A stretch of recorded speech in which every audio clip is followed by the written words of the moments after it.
হাসির রাজা, জ্ঞানের রাজা, রসিক রাজা।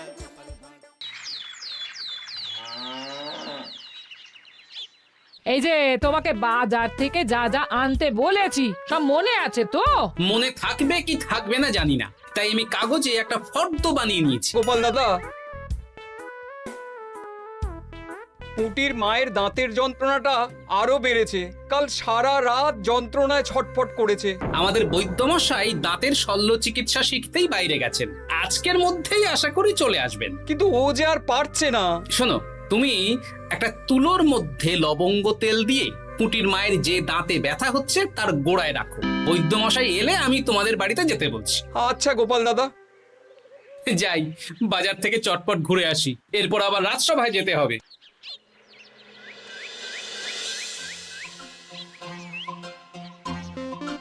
উফ, কি গরম রে বাবা, ছাতা নিয়ে বেরোলে ভালো হতো। এই তো সামনে আখের রস বিক্রি হচ্ছে, একটু আখের রস খাই, শরীরটা বেশ চাঙ্গা লাগবে। ভাই, আখের রস কত করে দিচ্ছ? 1 ভাঁড় 10 আনা গোপাল দাদা। দাও দেখি 1 ভাঁড়। আরে, এই যন্ত্রটা কিন্তু দারুণ। ওই আমাদের রাজ্যের বিজ্ঞানী মশাইয়ের অবদান।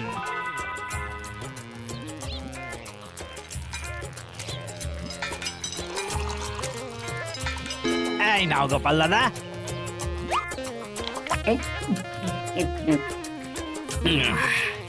আহ, শান্তি। এই নাও ভাই, তোমার 10 আনা।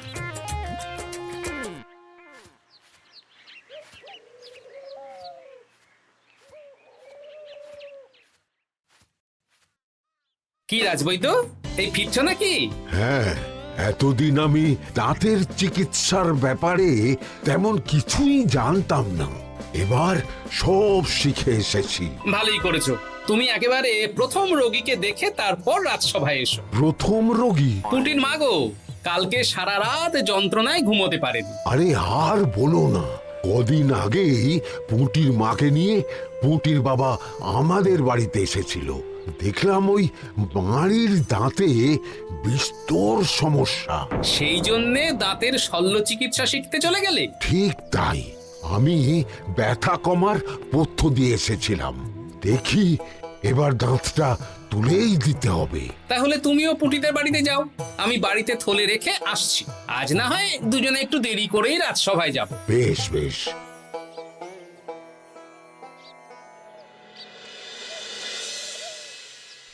দেখুন মহারাজ, দেখুন আজকে রাজবৈদ্য আসেনি, আর ওদিকে গোপালও ডুব দিয়েছে। এই আনন্দে আমাদেরও ছুটি দিয়ে দিন মহারাজ। কি আনন্দে? এই গরমে বাড়ি বসে একটু আমপানার শরবত খাবো আর ঘুমবো। রাজ্যের সেনাপতি যদি বিশ্রামের কথা বলি, তাহলে আমার আর কিছুই বলার নেই।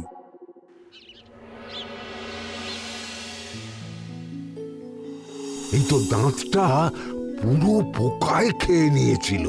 এখন দুদিন কোনো কথা বলা যাবে না, শুধু জল বা তরল জাতীয় খাবার খাবে।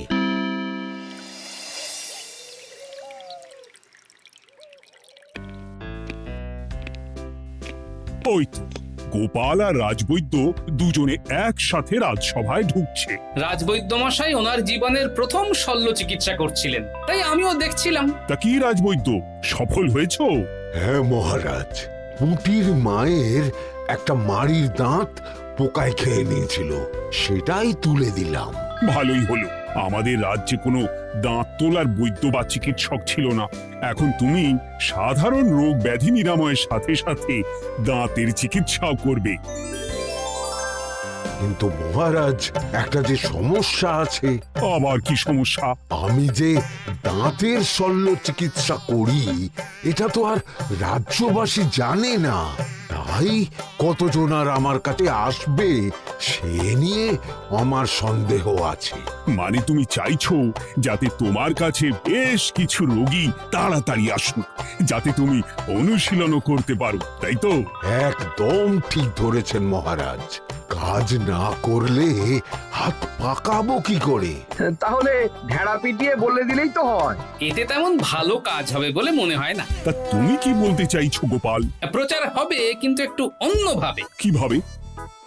আজ বিকেলে আমি রাজবৈদ্যর হয়ে প্রচার করব, শুনে নেবেন। বেশ,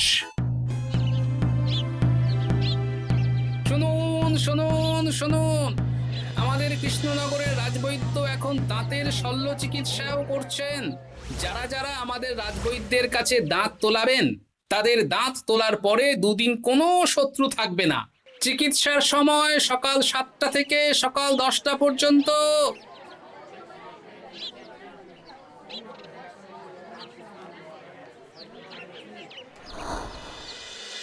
এসব তুমি কি উল্টো পাল্টা কথা বলছো গোপাল? উল্টো পাল্টা না, আপনি দেখুন না আপনার বাড়িতে লোকজন আসে কিনা। আর কেউ যদি জিজ্ঞাসা করে যে এই রকম প্রচারের কারণটা কি, তাহলে বলবেন রাজসভায় আমার সাথে কথা বলতে আমি বুঝিয়ে দেব। বেশ,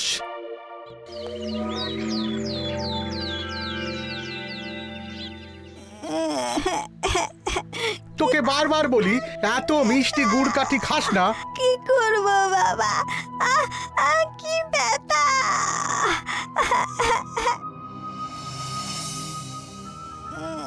বাড়ি আছেন নাকি বৈদ্যমশাই? হ্যাঁ আছি আছি, এই আমার ছেলেটার না দাঁতে খুব ব্যথা দুদিন ধরে। দেখছি। তা আপনাকে তো এই রাজ্যে আগে দেখিনি। আমি পাশের রাজ্য থেকে আসছি, শুনলাম আপনার কাছে দাঁতের শল্য চিকিৎসা করালে আগামী দুদিন কোনো শত্রু থাকবে না। ঠিকই শুনেছেন। বেশ, তাহলে বলুন কেন থাকবে না? আগে চিকিৎসাটা করি, তারপর বলছি।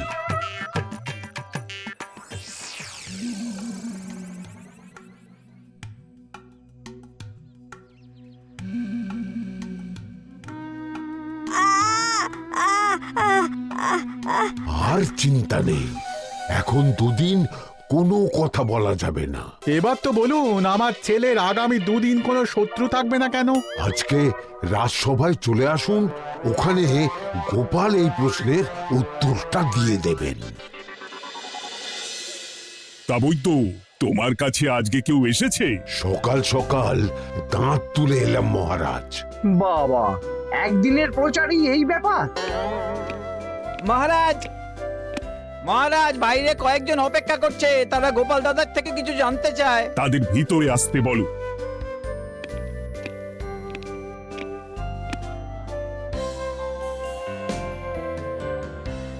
আজ আমার ছেলে বৈদ্যমশাইয়ের কাছে একটা দাঁত তুলিয়েছে। আমি জানতে চাই প্রচার অনুযায়ী আমার ছেলের নাকি আগামী দুদিন কোনো শত্রু থাকবে না, সেটা কেন বলা হয়েছে? আমরাও জানতে চাই। বলতে পারি, কিন্তু কথা দিতে হবে। এই কারণটা বাইরে আর কাউকে বলা যাবে না। বেশ, বলবো না। বাংলায় একটা প্রবাদ আছে, বোবার শত্রু নেই। মানুষ সাধারণত কথার বিনিময়ে মতবিরোধ, বিবাদ বা শত্রুতা করে।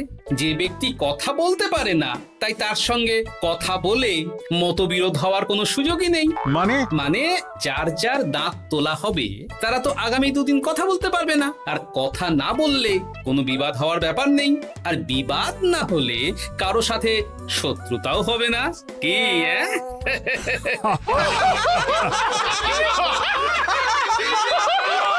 এই জন্যই তুমি হাসির রাজা গোপাল ভাঁড়। কে তোমার কথা শুনতে যাবে? একদিন না হয় প্রচারের চমকে এলো, এরপর কিভাবে আসবে শুনি? এরপর রাজবৈদ্যের সুনামেই লোকজন ছুটে ছুটে আসবে। বাহ বাহ বাহ, তোমার কত জ্ঞান! মহারাজ, এই কথা শুনে আমার মাথাতেও একটা বুদ্ধি এলো। অল্প পুঁজিতে শুধু প্রচারের জোরে এত রোজগার করব না, গোপাল হাঁ করে দেখবে। নিশ্চয়ই কোনো লোক ঠকানোর কথা ভাবছেন। মোটেই না। আচ্ছা, আগামী 3 দিন ব্যাপী মেলা হবে, সেখানেই তোমরা দুজনে তাহলে ব্যবসা করো। বেশ, করব। যে সবচেয়ে বেশি রোজগার করবে তাকে আমি 50 মোহর পুরস্কার দেব। রাজি। মেলার শেষে আমার প্রশংসায় পঞ্চমুখ হবেন সবাই, দেখে নেবেন।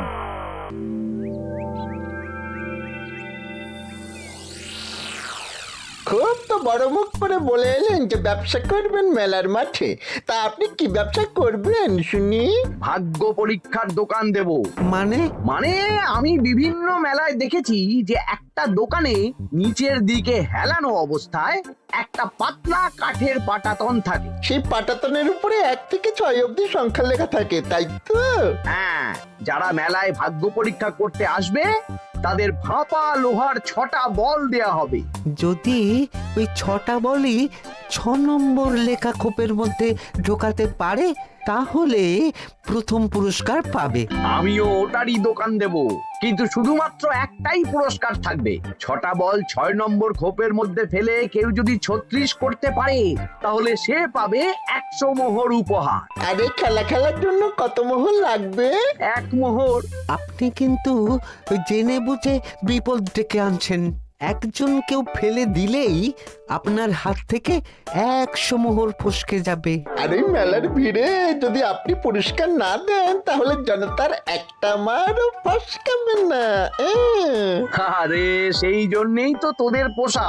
তোদের মধ্যে যে কোনো একজন ওই কাঠের পাটাতনের নিচে লুকিয়ে থাকবি। যখনই দেখবো কেউ 36 করে ফেলছে আমি গলা ঠাকরাবো আর তোরা কাঠের পাটাতনটা হালকা করে নিচ থেকে নাড়িয়ে দিবি। এটা তো দারুণ বুদ্ধি। কি বলছো গোপাল, তুমি আখের রসের দোকান দেবে?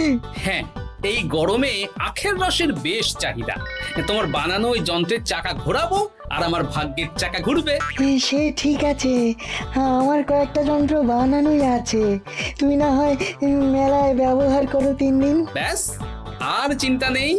এবার শুধু জমিয়ে আখের রস বিক্রি করব, সাথে বিভিন্ন মশলা, বরফ আর পাতিলেবুর রস দেব।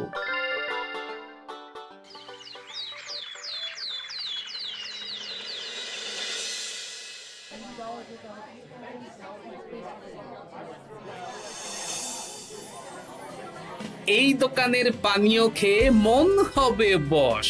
গোপাল ভাঁড় নিয়ে এসেছে ঠান্ডা আখের রস। আরে গোপাল দাদা, তুমি আখের রস বিক্রি করছো? ঠান্ডা আখের রস কত করে গো গোপাল দাদা? 1 ভাঁড় মাত্র 10 আনা। 6 ভাঁড় দাও। এক্ষুনি দিচ্ছি। আসুন আসুন আসুন, সবাই আসুন।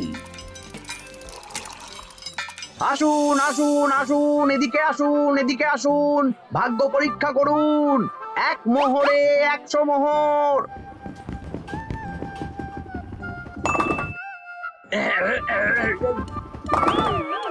ভাগ্য পরীক্ষা করুন। মন্ত্রী মশাই বলেন কি 1 মোহরে 100? তুমিও ভাগ্য পরীক্ষা করাবে নাকি? একবার বাজিয়ে দেখতে দোষ কি? দাও, আখের রস খেয়ে বরং চলে যাই। এই তো হয়ে এসেছে। এই নাও, ধরো।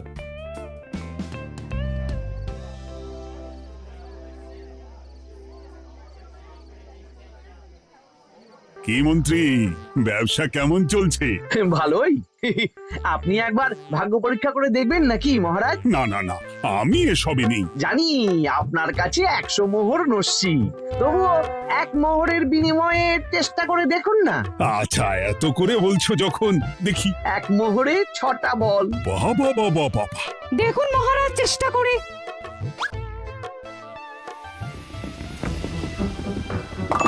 এই তো একটা 6 পড়েছে, আবার চেষ্টা করুন। জয় মা জয় মা, আবার 6। সাবাস, দেখুন হয়ে যেতে পারে। আর তো মাত্র 4টে বাকি। দেখি তৃতীয়টা। আরে পাস, আবার 6। নিন খেলুন। এই যা, হলো না। আরেকবার প্রথম থেকে চেষ্টা করবেন নাকি মহারাজ?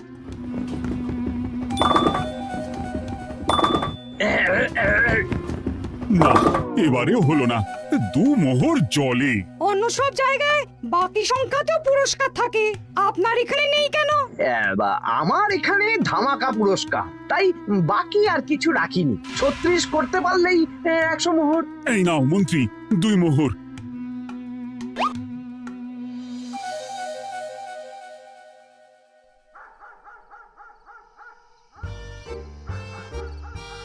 কি মন্ত্রী মশাই, আর তো মেলায় লোকজন নেই, বাড়ি যাবেন না? তুমি যাও না, আমি একটু পরে যাব। বেশ, আমি এগোলাম। গোপাল আর মন্ত্রী, তোমাদের কার কেমন রোজগার হয়েছে একদিনে? মহারাজ, কালকে আমার 7 মোহর 20 আনা রোজগার হয়েছে। আমার 70 মোহর, কিন্তু খরচ কিছুই হয়নি, কারণ কেউ 36 করতে পারেনি মহারাজ। আমি তো বলেছিলাম আমি যখন ব্যবসা করব গোপাল আমার ধারে কাছে দাঁড়াতে পারবে না। বেশ, এখনো তো আজ আর কাল দুদিন মেলার বাকি আছে। দুদিনেও আমার দুটো কানা করিও খরচ হবে না, শুধুই রোজগার। গোপাল যতই প্রচার করুক আর যতই ভালো আখের রস বানাক না কেন, আমার ব্যবসাকে টপকাতে পারবে না। ঠিক আছে, আজকে আমি একবার ভাগ্য পরীক্ষা করে দেখবো। আমার দোকানে সুস্বাগতম। নাও সেনাপতি, চেষ্টা করে দেখো। দিন বল। আমিও সেনাপতির খেল দেখতে এলাম। প্রথম বল, এই যে গড়িয়ে গড়িয়ে গড়িয়ে 6 নম্বর। সাব্বাস সেনাপতি। আবার 6, তৃতীয়, চতুর্থ, পঞ্চম। আরেকটা ফেলতে হবে। নাও সেনাপতি। ষষ্ঠ বল, এই যা, হলো না। এটা কি হলো? আবার চেষ্টা করো তো সেনাপতি। হ্যাঁ, 3টে হয়ে গেছে, এবার 4 নম্বর। এই যা, 4 নম্বরে চলে গেল। চাই ব্যাপারটা কি? মন্ত্রী মশাই গলা খুসখুস করার পরের বলটাই পরপর দুবার অন্য ঘরে পড়ল। নিশ্চয়ই কোনো রহস্য আছে। না, আজকে রাতে ব্যাপারটা দেখতে হবে। চলুন মন্ত্রী মশাই, পুরো মাঠ ফাঁকা, একা একা মশা মারবে নাকি? আমি পরে যাব, তুমি যাও তো। বেশ। ব্যাপারটা কি? আমাকে তো নজর রাখতে হচ্ছে। না, একটা গাছের পিছনে লুকিয়ে পড়ি, মন্ত্রী মশাই গেলে ওনার পিছু নেব।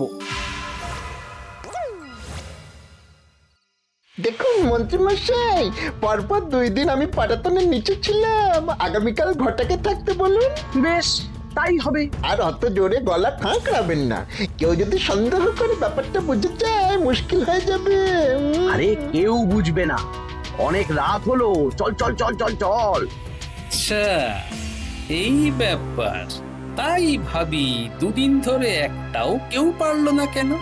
কাল আমিও মজা দেখাবো।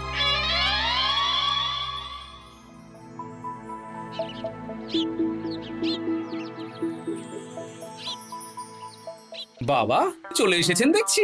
এত চাহিদা না আমার এই ভাগ্য পরীক্ষার, তাই আগে আগে চলে এসেছি। মন্ত্রীমশাই, আপনাকে মহারাজ এক্ষুনি ডাকছেন। এখন কেন? সে তো জানি না, চলুন।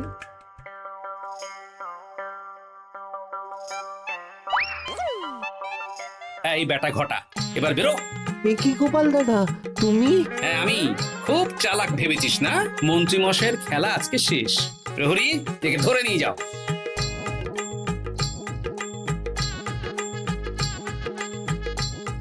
বিজ্ঞানী, তুমি তোমার চুম্বক নিয়ে এসেছো তো? হ্যাঁ, এবার 6 নম্বরের নিচে একটা টান টান করে সমান রেখা টানতে হবে, আগা থেকে গোড়া অবধি। তুমি তো সব সকালে বুঝিয়েই দিয়েছো, দাঁড়াও দাগটা টেনে নি। একদম 6 নম্বর খোপ অবধি যাচ্ছে, সেই অনুযায়ী টান টান করে দাগ টানো। টানছি, তুমি বাইরে নজর রাখো। নজর রাখছি। কাজ হয়ে গেছে, তুমি একবার অনুশীলন করে দেখে নাও। হ্যাঁ দেখছি। শুরু করো। শুরু করছি। একদম পাক্কা আছে। দূর, কেউ ডাকেনি, অকারণে সময় নষ্ট করলো। কতগুলো খদ্দের ফিরে গেছে কে জানে। কি হলো মন্ত্রী মশাই, এত রাগ কিসের? রাগ হবে না, ওরই বেটা আমার সাথে মজা করছিল। বেশ অনেকজন খদ্দের ফিরে গেল, আমার কত ক্ষতি হয়ে গেল। আমি খেলে আপনার ক্ষতিপূরণ দিতে পারি। তুমি খেলবে? হ্যাঁ, ভাগ্য পরীক্ষা করতে দোষ কোথায়? ওই তো বেশ কয়েকজন সভাসদেরা আসছেন, সবার সামনেই খেলবো। তাহলে শুরু করি। হ্যাঁ, শুরু করো। এই বল যা, 6 নম্বরে যা। আরে বাস, গোপালের ফেলাফল তো গড়ালো না, সোজা 6 নম্বরে চলে গেল। এই দেখুন, আবার যাবে। বলকে আমি বলবো, বল কথা শুনবে। এই বল যা তো, 6 নম্বরে যা। আবার 6, আবার 6, আবার 6। কি এটা কি হচ্ছে? যা বল, এটাও 6 নম্বরে যা। আবার 6, 100 মোহর। হ্যাঁ, এটা কি করে হলো? দিন মন্ত্রী মশাই 100 মোহর দিন। ইয়ে না মানে মন্ত্রী দাও বলছি। আমি আবার খেলবো। 6 আবার 6। আবার 100 মোহর। আর নেই। এই ঘটা আর কি করছিসটা কি? ঘটা নেই মন্ত্রীমশাই, আমি আছি। আর আছে আমার চুম্বক। মানে মানে তোমার কারসাজি ধরা পড়ে গেছে মন্ত্রী। গোপাল আমাদের সব বলেছে। আপনি যেমন ছলনা করে ভাগ্য পরীক্ষার ব্যবসা করছিলেন, তেমনি গোপালও ছলনা করে আপনার ব্যবসা উল্টে দিল। তাহলে শেষমেশ কে জিতলো? হাসির রাজা, জ্ঞানীর রাজা, রসিক রাজা গোপাল ভাঁড়। লোকের ভাগ্য পরীক্ষা করছিলাম আর আমারই দুর্ভাগ্য নেমে এলো। হাসির রাজা জ্ঞানের রাজা রসিক